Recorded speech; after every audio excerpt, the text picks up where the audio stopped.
नमस्कार साथियों की फैक्ट में आप सभी का स्वागत है। आज हम लोग बात करने वाले हैं मनीष सिसोदिया के ऊपर। एक बार फिर से मनीष सिसोदिया को कोर्ट ने जमानत देने से मना कर दिया है। यह मामला ईडी का जो मनी लॉन्ड्रिंग का मामला था, उस मामले में 16 बार अब तक राउज रेवेन्यू कोर्ट, जो डिस्ट्रिक्ट कोर्ट एक तरीके से है इस तरीके के मामलों की, दिल्ली की, उसने जमानत याचिका को खारिज कर दिया। लेकिन इस बार जमानत याचिका राउज रेवेन्यू कोर्ट ने नहीं, दिल्ली हाई कोर्ट ने खारिज किया है। दिल्ली हाई कोर्ट ने सिर्फ मनीष सिसोदिया की जमानत याचिका को नहीं खारिज किया है, उसके साथ विजय नायर का, अभिषेक बोयनपल्ली का, एक और उस मामले में था विनय बाबू करके, मैनेजर था एक शराब कंपनी का, उसका। इन तीनों चारों की जमानत याचिका को दिल्ली हाई कोर्ट ने खारिज कर दिया। खारिज कर दिया जमानत याचिका, ये तो सबको पता है कि जमानत याचिका इनकी खारिज ही होनी है। दिल्ली हाई कोर्ट ने टिप्पणी क्या की? दिल्ली हाई कोर्ट ने कहा कि साफ साफ संलिप्तता है इसके अंदर आप लोगों की, इसलिए आपको कोई रिलीफ नहीं मिलने वाली है, आप जेल में ही रहेंगे। और केजरीवाल क्या कहता है? केजरीवाल कहता है कि जी भारत रत्न देना चाहिए, बहुत अच्छा आदमी था, शिक्षा क्षेत्र में बहुत बढ़िया काम कर रहा था, इसलिए भाजपा वालों ने फंसा दिया जी। दिल्ली हाईकोर्ट क्या भारतीय जनता पार्टी है? अरविंद केजरीवाल क्या कहना चाहता है? आज ही अरविंद केजरीवाल ने, जब मैं वीडियो बना रहा हूं उस समय अरविंद केजरीवाल मध्य प्रदेश में था और क्या कह रहा था कि शिक्षा में वर्ल्ड क्लास क्रांतिकारी बदलाव कर रहा था मनीष सिसोदिया, इसलिए उसको फंसा करके जेल में डाल दिया गया। ठीक है, भाजपा ने फंसा दिया होगा, भाजपा की राजनीति है, तो कोर्ट नहीं ना फंसाती है। कोर्ट को तो दे देना चाहिए बेल ना। एक और जिसको भारत रत्न बोलता था, कट्टर ईमानदार बोलता था, वो भी जेल में है, साल भर से ज्यादा हो गया, अब तो उसका नाम भी नहीं लेता है केजरीवाल।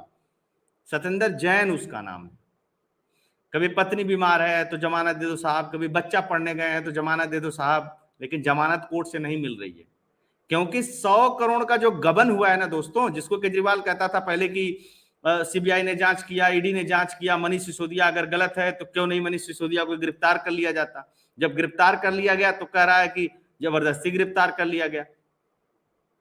कोर्ट जमानत नहीं दे रही है तो भाजपा की गलती, कोर्ट सजा दे दे तो भाजपा की गलती। ये ईमानदार है। बेसिकली क्या था कि ये फंसाया ही केजरीवाल ने है मनीष सिसोदिया को। अब मनीष सिसोदिया की पता नहीं क्या मजबूरी है जो केजरीवाल का नाम नहीं ले रहा है, पता नहीं कौन सी दुखती रख या कौन सी नस दबा करके रखा है केजरीवाल ने। है तो बहुत शातिर, इसमें तो कोई शक नहीं, उसको नाम ले लेना चाहिए।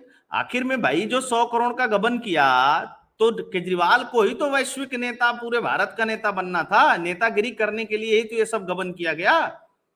कोर्ट ने इस बात को भी कहा कि आप लोगों ने दिल्ली में पॉलिसी चेंज करके पैसा बटोर के चुनाव लड़ना चाहते थे, घूम घूम करके, उसके लिए इतना बड़ा स्कैम किया। साफ साफ इन सबूतों से पता चलता है। चार्जशीट दाखिल है, पूरक पूरक चार्जशीट भी दाखिल हो रही है इस मामले में। कोर्ट के अंदर अब मामला है, कोर्ट कब सजा देगी नहीं देगी ये कोर्ट के ऊपर डिपेंड है।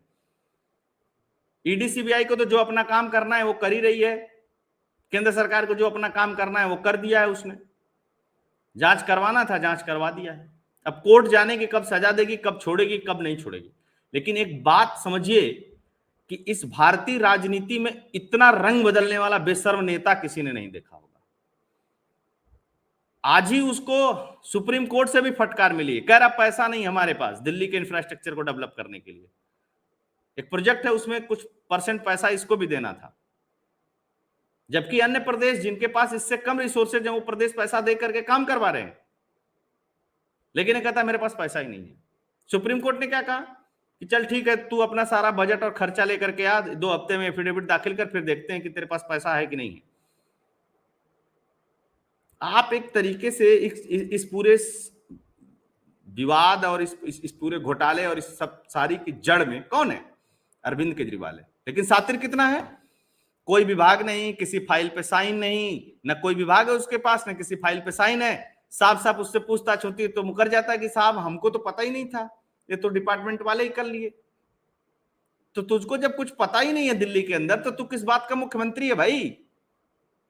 सिसोदिया के पास विभाग था, सिसोदिया ने साइन किया था, सिसोदिया ने मीटिंग बुलाया था ऑफिशियली, हुई थी मीटिंग केजरीवाल के ही बंगले पे, लेकिन चूंकि ऑफिशियल नहीं था तो कोई मामला ही नहीं था, कोई मामला बना भी नहीं। बहुत सारे लोग कहते हैं कि केजरीवाल कब जेल जाएगा। जाएगा तो ये जब भी फंसेगा, और इसके अपने लोग ही इसको जेल भेजेंगे, लेकिन फिलहाल तो टेक्निकली तो ये बचा हुआ है, इसीलिए घूम घूम करके इस तरीके की भाषणबाजी करता है। अब वही सब विभाग आतिशी मारलीना को और सौरभ भारद्वाज को दे दिया है। आप याद रखिएगा मेरी बात को, सौरभ भारद्वाज और आतिशी मारलीना भी घोटालों में फंसेंगे ही फंसेंगे, आज नहीं तो कल, और फंसेंगे, और ये भी जेल जाएंगे। ये भी जब जेल जाएंगे तब फिर यही वाली राग अपनाएगा। नहीं ना लेता सत्येंद्र जैन का नाम अब।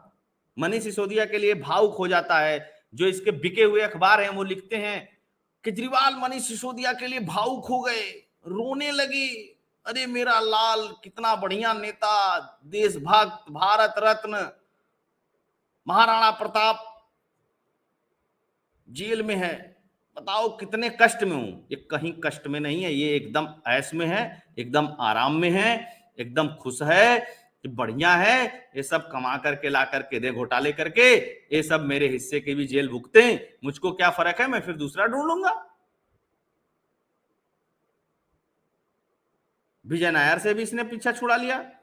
बीच में ये सब आए थे एक नया से फूगा लेकर के कि इतना मारा ईडी ने, इतना मारा, कान के पर्दे फट गए, पेट के गुर्दे निकल गए, चिमड़ियां छिल गई जी साहब। किसी का मेडिकल रिपोर्ट लगा करके सुप्रीम कोर्ट और हाई कोर्ट और डिस्ट्रिक्ट कोर्ट में इसने पेश नहीं किया कि ईडी मार रही है, सोचिएगा। लेकिन मीडिया में प्रोपोगेंडा करना हो तो कितना जब, अब आदमी सोचेगा ना, अरे भैया इतना मार रही है ईडी कि ये सब ऐसे ही बिना कसूर के ही कबूल दे रहे हैं। क्योंकि ये देखो फिल्मी होता है ना, फिल्म में चलता है ना, 3rd डिग्री, ये मारना वो करना, वो जनता के दिमाग में होता है, वही ये फिट करने की कोशिश करता है। जबकि सबको पता है कि ईडी अकेले कमरे में किसी से पूछताछ नहीं करती, रिकॉर्ड करती है, कैमरे के सामने पूछताछ करती है ईडी, और ईडी के सामने जो आप बयान देते हैं वो सबूत की तरह पेश होते हैं। फिर भी ये नौटंकी, फिर भी ये बातें। तो ये जो नटवर लाल है भाई साहब ना, इस नटवर लाल की पार्टी के ही लोग एक एक करके जेल भेजता रहेगा। आप मतलब आप समझिए कि बहुत जल्दी शुरुआत होने वाली है पंजाब में भी, आप देखिएगा कि वहां से भी एक एक नेता पकड़ा रहे हैं, एक एक नेता करप्शन में जा रहे हैं, एक एक जेल जा रहे हैं। बाकी चार्टर्ड प्लेन की जरूरत है तो पंजाब में इसकी सरकार है, भगवंत मान को साथ में बिठा लेता है और उसी जहाज में बैठ करके ये भी पूरा देश का भ्रमण करता है। आप ये बताइए, इसके पास तो दिल्ली में कोई विभाग नहीं है, कहीं फाइल पे साइन नहीं करना है, तो ये पूरे देश भर में घूम के प्रचार करता है। चलो कोई बात नहीं, खुद भगवंत मान को क्यों लिए रहता है भाई हर मीटिंग में, हर जगह। जब इस बात की तहकीकात हुई तो पता चला कि भाई इसके पास दिल्ली में तो चार्टर्ड प्लेन है नहीं, क्योंकि दिल्ली छोटी है तो यहाँ जरूरत नहीं हेलीकॉप्टर की, चार्टर्ड प्लेन की। तो उस प्लेन के चक्कर में उसको अपने साथ घसीटे रहता है। जबकि ये भी लोग कहते हैं कि भगवंत मान नहीं जाना चाहता है, कि भाई मेरा कोई काम नहीं, मुझको क्यों लेके जा रहा है।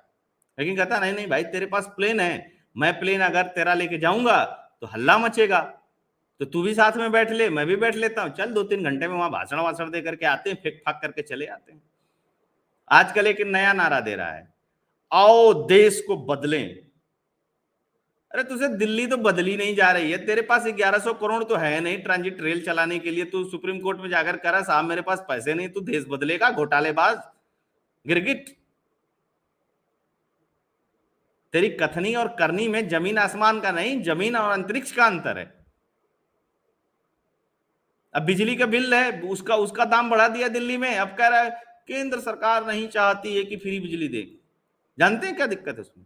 ऑडिट हो रहा है, इसके बंगले का भी ऑडिट हो रहा है, सीएजी ऑडिट कर रही है। लेकिन समस्या क्या है भाई साहब, बंगले में भी फंसेंगे पीडब्ल्यूडी के अधिकारी, हाँ, पीडब्ल्यूडी के अधिकारी अगर इसका नाम ले ले, सरकारी गवाह बन जाए, तो 1% को चांस बन सकता है कि फंसे। ये तो कह देगा कि साहब ना मेरे पास पीडब्ल्यूडी विभाग है, ना मैंने उस पर सिग्नेचर किया है, ना मैंने कोई काम किया है। तो टेक्निकली तो आप सोचिए ना कि बच गया। कोर्ट में भी मामला जाएगा तो क्या कहेगा? यही कहेगा इसका वकील कि साहब मुख्यमंत्री तो हैं, लेकिन विभाग हमारे पास नहीं है। वो तो जिसके पास विभाग है वो तो साल भर से पहले से जेल में है। वैसे सत्येंद्र जैन के पास पीडब्ल्यूडी था जब बना था तो इसका बंगला, तो सत्येंद्र जैन तो ऑलरेडी जेल में है। कह देगा कि भाई साहब वो तो खुद ही जेल में, जाके जेल में ही पूछ लो उसने क्या किया था, पीडब्ल्यूडी के अधिकारियों से पूछ लो। इसीलिए अब दिल्ली के अधिकारी इसके किसी भी इनलीगल काम में हाँ में हाँ मिलाना बंद कर दिए। इसीलिए सबके ट्रांसफर, पोस्टिंग सुप्रीम कोर्ट में अपने उसमें लेने के लिए कि हम ही करेंगे, हम ही सारी चीजें करेंगे, लेकर के आया ऑर्डिनेंस सरकार, लेकर के आ गई केंद्र सरकार। दिल्ली को ऐसे छोड़ा नहीं जा सकता, ऑर्डिनेंस लेकर के आई केंद्र सरकार। तो ये घूम घूम करके लगा विपक्षी एकता बनाने की, भाई साहब मेरी मदद करो, इसको राज्यसभा में पास मत होने दो, मेरा तो सब हाथी पैर कट जाएगा, मैं तो इन्हीं के बदौलत घोटाले करने वाला था अपने अपने अधिकारी बैठा करके। तो इसके जो भारत रत्न शिक्षा मंत्री हैं, शराब घोटाले में कोर्ट ने कहा कि जेल में बंद कर इसको, चोर है, ठग है, ये इसने भ्रष्टाचार किया है, मनी लॉन्ड्रिंग की है। उसके बारे में नहीं बताएगा, ये शिक्षा मंत्री बताता है। ये नहीं बताता कि तेरा जो वर्ल्ड क्लास शिक्षा मंत्री है, जो न्यूयॉर्क टाइम्स में पैसे दे करके खबर छपवाता है, वो शराब घोटाले में जेल में है। इसके बारे में नहीं बात करता है। लेकिन अब धीरे धीरे जनता भी समझने लगी है, जो समझदार लोग हैं समझने लगे हैं। अभी भी इसके चट्टे बट्टे नहीं समझते, उनको लगता है अरे बड़ा वर्ल्ड क्लास आदमी है जी, वर्ल्ड क्लास आदमी है जी, ऐसे बोल देता है, वैसे बोल देता है। इसको तो ऐसा रगड़ेंगे ना सब नेता मिलके, ऐसा रगड़ेंगे ना इसका भूसा छूट जाएगा। और चोर बेईमान तो एकदम सरासर है भाई साहब, मतलब दगाबाजी बेईमानी तो इसके मतलब एक तरीके से समझ लीजिए शुरू से देखिए, अन्ना से लेकर के अब तक जो जो इसके पास रहा, जो जो इसका सगा रहा, कुमार विश्वास हो, योगेंद्र यादव हो, प्रशांत भूषण हो, शशि भूषण हो, जनरल बीके सिंह हो, उसके बाद वो आईपीएस थी किरण बेदी हो, कोई भी हो, मयंक गांधी हो, सबको इसने लात मार के पार्टी से निकाल दिया। और जिन चेलों को पार्टी में रखा था उनको घोटालों में फंसा करके जेल में भेज रहा है और मुस्कुरा रहा है, कोई एकदम रंजगंज में, आनंद में, कोई समस्या नहीं है इसको। तो इसके पार्टी में जो फंस रहे हैं उनकी कौन सी समस्या है? अरे नाम लो, सीधे बताओ कि भाई साहब इसने कहा था कि इतना पैसे का इंतजाम करो, गोवा में चुनाव लड़ना है, गुजरात में चुनाव लड़ना है, पैसा चाहिए, हम लोगों ने इसके कहने पे किया है, बढ़ो गवाह। वो भी नहीं कर रहे हैं। हो सकता है उनकी भी कोई नस पकड़ी गई हो। बाकी ये तिहाड़ में मरवा देंगे, इस तरह करवा देंगे, उस तरह करवा देंगे, तो करता ही रहता है। इसकी बीबी पर्दे पसंद करती है, इसकी बीबी मार्बल्स पसंद करती है, आराम से बंगला बनवाता है जब दिल्ली के लोग परेशान रहते हैं कोरोना में। ये तो कहानी है इसकी। इस नटवर लाल को छोड़ना नहीं है, इस नटवर लाल को हर समय एक्सपोज करते रहना है। इसलिए एक्सपोज करना जरूरी है कि भारतीय राजनीति में इससे क्राफ्ट, भ्रष्ट, झूठा पॉलिटिशियन नहीं आपको मिलेगा। थोड़ा बहुत नीतीश कुमार के टक्कर का है, लेकिन नीतीश कुमार इतना बड़ा वाला करप्ट नहीं है जितना बड़ा वाला ये है। नीतीश कुमार पलटीबाज है, झूठा है, पलट जाता है, लेकिन इतना बड़ा करप्ट नहीं जितना बड़ा ये करप्ट है। इसने तो भट्टा बैठा दिया भाई साहब। अब देखिए अब कहां जमानत मांगने जाता है, अब क्या कहता है इस पे? बोलेगा कुछ नहीं, अभी बताएगा बहुत बढ़िया शिक्षा मंत्री था। तो होप ये वीडियो आप लोगों को पसंद आया होगा तो इसको अधिक से अधिक लोगों तक शेयर करिएगा, चैनल को सब्सक्राइब करिएगा, लाइक करिएगा। कंट्रीब्यूट करना चाहते हैं तो स्क्रीन पे फोन पे पेटीएम का नंबर है, कंट्रीब्यूट भी करिएगा। प्यार दुलार चैनल को देते रहिएगा, आशीर्वाद चैनल को देते रहिएगा, व्हाट्सएप और टेलीग्राम के माध्यम से शेयर करते रहिएगा। जय हिंद, जय भारत, जय श्री राम।